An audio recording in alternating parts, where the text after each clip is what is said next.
During a family reunion, my husband stood up and declared, "I took out a $200,000 loan in her name. She doesn't know yet." His uncle laughed and said, "That's one way to keep her tied down." I pulled out my phone and replied, "Funny, because I just got approved for an annulment and reported you for fraud, with receipts." His smile vanished instantly. My name's Renata Castro. I'm 41 years old, and I used to think I was the kind of woman who had her life figured out. I work as a dental hygienist in St. Paul, Minnesota. Been with the same practice for over a decade. I like routines. I like knowing which drawer the fluoride varnish is in without having to think about it. I like familiar smells, like cinnamon coffee in the break room and mint polish on a clean mouth. I don't do surprises. I never have. Well, I didn't. Until one found me in the most unexpected way. Vaughn and I had been married almost 9 years when everything fell apart. We met at a backyard barbecue hosted by a mutual friend. This was back in the summer of 2012. It was one of those sticky July afternoons when you can't tell if you're sweating or just absorbing the humidity around you. Vaughn was helping man the grill, wearing aviators and a red Twins cap, flipping burgers like he was born to do it. He had this way of making people laugh without trying too hard. He had a warm smile, a deep voice, and just enough scruff to look rugged but clean. He was the kind of guy who said "ma'am" to waitresses and always tipped more than 20%. I remember thinking, finally, someone normal. We started dating a week later, and within 6 months, we were living together. I didn't question much back then. He told me he worked in private lending. I didn't press. He made decent money, drove a decent car, paid for dates, and didn't complain when I worked overtime. He was easy to fall for. And I was lonely. My parents had passed by the time I was 28, mom from a stroke, dad from pancreatic cancer. No siblings. A few scattered cousins. I didn't have a safety net, and Vaughn felt like someone I could lean on, depend on. We got married at City Hall in a quiet ceremony with only 10 people and a champagne brunch afterward. No big frills. Just love. Or at least, what I thought was love. By year 3, I started noticing things. Little cracks. He never let me see his tax returns. Claimed he was between accountants. I found out he had a second bank account he never mentioned. When I asked him about it, he brushed it off like it was nothing. "That's just a business account," he said one night while we were watching The Americans in bed. "I barely use it." "You never told me about it before," I replied. "Because it's not a big deal," he said, not even looking up from his phone. Those conversations didn't turn into fights. Not at first. Just little dead-end roads. He always made me feel like I was overreacting. And when I did push back, he turned it around. "You're being paranoid," he'd say. "I take care of US, don't I?" I started doubting myself. I mean, I'd never been married before. I wasn't used to merging lives. Maybe I was being too controlling. Maybe couples kept some things separate, right? I let it go. Again. And again. Fast forward to last fall. My cousin Natalia invited us to a family reunion at her lake house in Grand Marais. I hadn't seen her since before the pandemic, and it sounded like a good time to reconnect. Maybe even reset. Vaughn and I had been arguing more. Distant. He was always on calls, always locking himself in his office. Something wasn't right, but I couldn't put my finger on it. I thought maybe a weekend away, surrounded by family and the smell of lake air, might do us some good. We packed up the car Friday morning and made the 4-hour drive north. The trees were just starting to turn orange and red, and I remember watching the leaves float across the windshield, wondering if they ever felt anything before they let go. Natalia's house was gorgeous. Wood-paneled walls, big stone fireplace, a view of Lake Superior that looked like a damn postcard. There were cousins I hadn't seen in years, kids I didn't recognize because they were toddlers the last time I saw them. Vaughn slid into the scene like he always did, handshakes, jokes, a bottle of bourbon in one hand. By Saturday night, everyone was drinking, laughing, telling stories around the fire pit. Vaughn had a glass of whiskey in hand, his cheeks flushed. I was on the porch, chatting with Natalia about work and her new kitchen remodel. Then I heard him. Loud and clear. He stood up, raised his glass, and said, "I just want to say, I love this family. I love my wife. So much, in fact, that I took out a $200,000 loan in her name. She doesn't even know yet." It was like someone had hit pause on the entire world. Everyone froze. A few people laughed nervously, waiting for the punchline. And then his uncle, Martin, a leathery old man with a gravelly voice, chuckled and said, "That's one way to keep her tied down." The fire crackled. Someone coughed. I stood up slowly, heart pounding so hard I could hear it in my ears. Was this some twisted joke? I locked eyes with Vaughn across the yard. He was smiling. No. Grinning. Like it was funny. Vaughn, I said, voice low. What the hell are you talking about? Relax, babe, he laughed. It's just business stuff. A loan, I said. In my name. He didn't answer. He just sipped his drink and looked around like I was being the difficult one. That's when I pulled out my phone. See, what Vaughn didn't know was that I'd already started investigating him. 3 weeks earlier, I got an alert from Experian about a new account I supposedly opened. I hadn't. Then came the call from Wells Fargo about a mortgage pre-approval. In my name. I asked Vaughn. He blamed it on credit card spam and said I should ignore it. But I didn't. I requested my credit report. I combed through it line by line. I found forged applications, fake email addresses that looked like mine, and a web of financial hell I never signed up for. I called a lawyer. I filed a police report, froze my accounts, and I quietly began the process of filing for an annulment based on financial fraud. So at that fire pit, in front of everyone, I opened my email, pulled up the PDFs, the police report, the bank statements, the email from my lawyer, and turned my phone to him. Funny, I said, because I just got approved for an annulment. And I reported you for fraud. With receipts. His smirk vanished. It didn't fade, it vanished. Gone, like someone yanked the mask off and underneath was just confusion, fear, maybe even a hint of guilt. Vaughn stared at my phone screen for a long second, then looked around like he wasn't sure who might have heard me. They all did. Natalia's husband, Roman, was the first to say something. Wait, you're serious, Renata, he said, standing up from his chair. You're not joking? I nodded, still holding my phone up. Not joking. I have copies of the loan documents he forged. Wire transfers. Fake emails. It's all right here. What the hell, Vaughn? Natalia snapped, pushing past Roman to get closer. What is she talking about? Vaughn tried to recover. He waved his hand, like brushing away smoke. Come on. This is blown out of proportion. It was a business move, that's all. I was gonna tell her once it started turning a profit. You stole her identity, I said, my voice steady but tight. You committed fraud. That's not a business move. That's a felony. I didn't steal anything. You're my wife. We share everything. We shared a marriage license. That doesn't give you the right to put my name on 6-figure loans. People were murmuring now. Some were backing away, others just stood in stunned silence.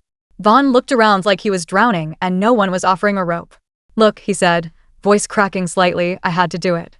Things got tight. The business wasn't pulling what it used to, and I didn't want you to worry. You didn't want me to worry? I almost laughed.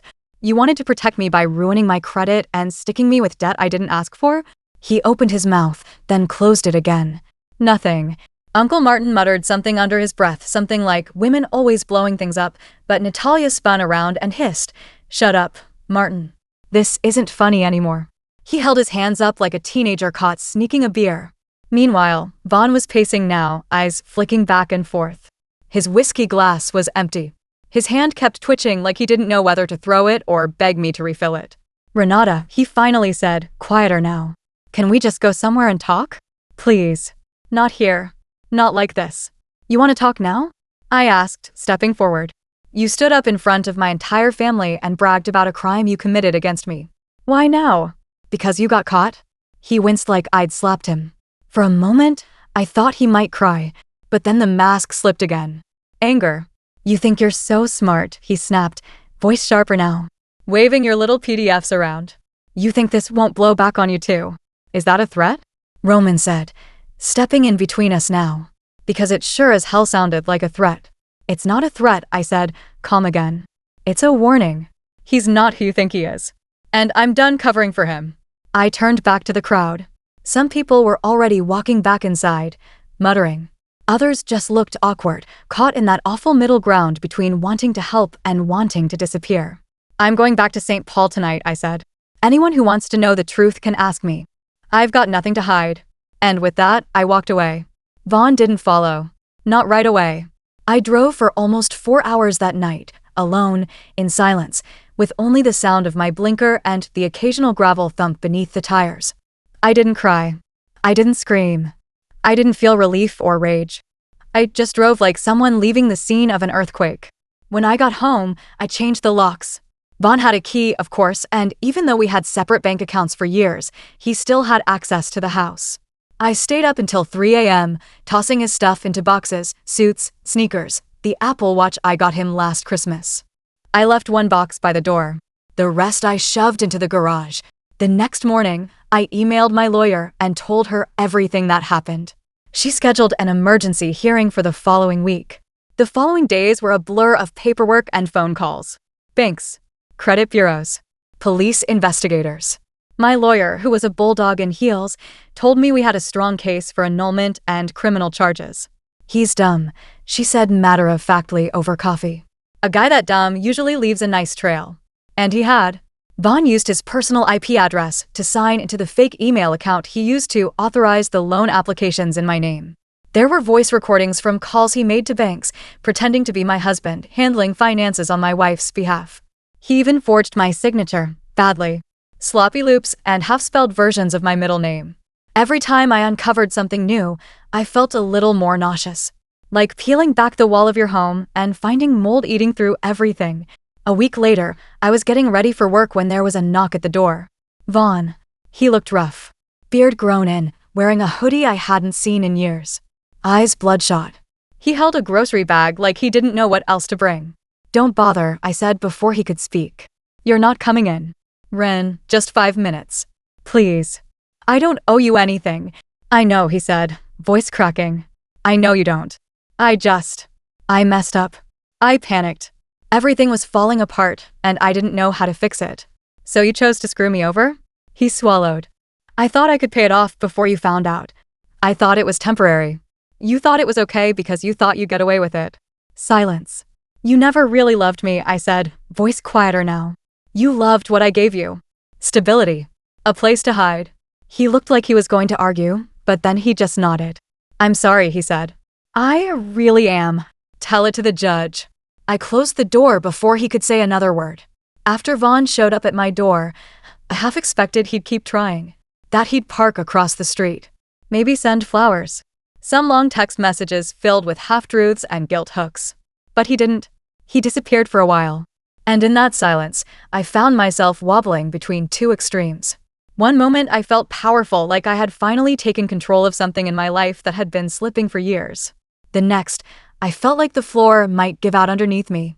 I'd sit on the couch at 2 a.m., staring at my phone, scrolling through old pictures of us. Lake days, birthday dinners, stupid selfies in the mirror. I'd remember the way he used to trace circles on my back when I couldn't sleep. How he'd sing awful off-key versions of Brown-Eyed Girl when he made pancakes.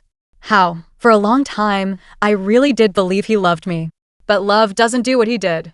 2 weeks after the reunion, I got a call from Detective Flynn with the St. Paul Police Department. Mid-40s, dry humor, the kind of guy who'd seen too many divorces turn ugly. Ms. Castro, he said, I wanted to let you know we've formally opened a fraud case based on your report. We subpoenaed the IP logs, and everything matches what you gave us. There's a paper trail a mile long. So, what happens now? We'll be reaching out to your husband soon. Or ex-husband, depending. We need to talk to him directly. If he refuses, we'll push it to the DA. I felt my throat tighten. Will he be arrested? That depends, Flynn said. He might try to make a deal. These guys usually do. So, he might walk? Maybe, maybe not. But if nothing else, he'll be under investigation, and that's not something he can charm his way out of. I thanked him and hung up, but my hands were shaking. It's a strange thing, realizing that someone you trusted implicitly, someone who used to fold your laundry and kiss your forehead, is now on the other side of a criminal investigation. It messes with your head. You start questioning every memory, every late night, every business trip, every unexplained charge on the joint card that you brushed off as just Vaughn being Vaughn. And then I found something else. I was clearing out the office, our shared little corner space with the cheap IKEA desk and overgrown spider plant, when I stumbled on a manila folder wedged behind the filing cabinet. It was dusty, sealed, and labeled Client Docs, Hold. Inside, copies of other people's driver's licenses, scanned tax forms, bank account numbers. Not mine. Not his. Strangers. My blood turned to ice. I counted at least 12 names. All women. I Googled a few. Some lived in Minnesota. one in Wisconsin, another in Iowa. I called Detective Flynn again. He's been doing this longer than just with me, I said. We suspected as much, Flynn replied. Thank you for turning this over. It might change the scope of the case. I didn't ask what he meant. I didn't want to know. Not yet. Meanwhile, the annulment proceedings were moving fast. My lawyer, Jackie, was ruthless in the best possible way. Every time I started to second-guess something, she stopped me. He banked on you being nice, she told me over lunch one day. Don't give him the satisfaction. I just don't get how someone could pretend for so long. Because it was easy, she said, sipping her Diet Coke. Because you made it easy. You paid attention to the relationship. He paid attention to your credit score. Harsh, but true. I started therapy around that time. A woman named Leora, with a soft voice and piercing eyes that saw straight through my "I'm fine" mask. It took me 3 sessions just to cry in front of her. You weren't stupid, she said when I finally let the tears out. You were trusting. You gave your love freely. That's not something to be ashamed of. It feels like I was blind. Being lied to every day creates a new reality. It distorts things. It's not blindness. It's emotional warfare. That line stuck with me. 3 weeks later, I ran into Vaughn. Not on purpose. I was at Lund's picking up groceries, boxed soup, almond milk, some spinach I knew would rot in my fridge before I used it when I saw him in the wine aisle. He looked different. Smaller somehow. Pale. Unshaven. He didn't notice me at first. He was on his phone, pacing, mumbling something about wire instructions and the Fed calendar. I froze. Part of me wanted to walk away. The other part marched right toward him like I was being pulled. Hey, Vaughn. He looked up. His eyes widened. Ren Jesus. Hey. Wow. You look. Don't. What? Don't do the you look good thing. He rubbed the back of his neck. His jaw clenched. I'm assuming you heard, he said quietly. About the other names in that folder? Yeah. I heard. They were clients. Just. Side work. You stole their information. No, it's not like that. You keep saying that, but it always is like that. Silence stretched between us. I made mistakes, he said finally. No. Mistakes are locking your keys in the car. You built a career out of using people. He looked down. Then back up. There was something raw in his eyes, but I didn't buy it anymore. I saw through it now. You ruined your life, Vaughn. But more than that, you tried to ruin mine. He didn't reply. I walked away. That night, I didn't cry. I didn't rage. I sat on my couch, soup in a mug, legs tucked under me, and finally felt something close to clarity. But things were far from over. The next week would bring a court hearing, new evidence, and a family member who'd been hiding a piece of the puzzle all along. The court date arrived on a cloudy Wednesday morning. It was early March, still that bone-deep cold that makes your nose sting and your fingertips ache even with gloves. I wore a black wool coat, a steel gray blouse, and flats. I wanted to feel grounded, not fragile. Vaughn showed up 10 minutes late. His lawyer, some slick, overly tanned guy with a Bluetooth headset tucked behind his collar, spoke for him most of the time. Vaughn barely made eye contact with me. He looked deflated, like someone who'd finally run out of angles. My lawyer, Jackie, came in calm, poised, and deadly accurate. She handed over documents, walked the judge through the timeline, and laid out the evidence with a clarity that made even the bailiff raise an eyebrow. This is not a matter of misunderstanding, she said. This is premeditated financial fraud, forgery, identity theft, emotional manipulation over the course of years. My client has come with documentation, affidavits, and police reports confirming everything. And then she dropped the hammer. We also have statements from 3 other women, former girlfriends of Mr. Rosario, who were similarly targeted by him for financial exploitation. One of them is currently undergoing bankruptcy as a direct result. The judge, a middle-aged woman named Judge Ellingson, raised a hand. Do we have the statements entered? Yes, Your Honor. Submitted this morning. I watched Vaughn's attorney lean over to whisper something. Vaughn blinked like he'd been hit. He looked up at me for the first time. And I just stared back. The annulment was granted on the spot. No delay. Judge Ellingson said, given the overwhelming proof of deception, the court finds that this marriage was built on fraud. It is nullified, effective immediately. Jackie leaned over and whispered, You're free. I exhaled slowly. It didn't feel like a win. Not right away. But it felt like release. Like setting down a weight I didn't realize I'd been carrying every single day. But I wasn't done. About 2 weeks later, Detective Flynn called again. We've been working with the DA, he said. He's agreed to a deal with Rosario. He's pleading guilty to 3 counts of fraud in exchange for avoiding jail time, but he'll be on probation, ordered to pay restitution, and barred from working in any financial services capacity for 10 years. So he gets to walk? He gets to start over. But not without consequences. I felt my jaw clench. I wanted more. I wanted him to feel it. But then Flynn added, oh, and his credit shot. Banks are freezing accounts. One of the women we contacted reached out to a local reporter. There might be a story in the works. That gave me a strange kind of peace. But the real satisfying ending? That came a little later. I was having coffee with Natalia. We had grown closer since the fire pit incident, and she looked uneasy, fidgety. I finally asked her what was wrong. There's something I need to tell you, she said. Okay. Back in 2016, Vaughn came to Roman, my husband. Asked for a loan. Said it was for a down payment on a commercial property. Roman said no. Vaughn, he got weird. Started showing up at his office. Pushing. Pressuring. Wait, what? Roman didn't tell you because Vaughn swore it would ruin your marriage. He used you as leverage. Said if Roman cared about you, he'd help keep you safe and secure. I stared at her. He used me to manipulate Roman? Yeah.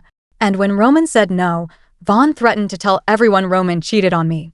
Total lie, obviously, but you know how Vaughn was. Twisted charm. I felt something shift inside me. Not anger. Not sadness. Something colder. Why didn't you tell me before? Because we were scared. Vaughn scared people in quiet ways. He made you feel like you were the one losing your grip. She looked up at me. We're sorry, Renata, for not saying something sooner. A week after that conversation, I had an idea. I dug up every record, every bank letter, every email Vaughn ever used to commit those crimes, and I made a public blog. Just the facts. No dramatic language. No revenge narrative. Just a timeline, copies of signatures, details of forged documents, names redacted for privacy, all neatly organized and labeled. I titled it, How I Found Out My Husband Was a Financial Predator and How You Can Spot One Too. Within days, it took off. Women messaged me.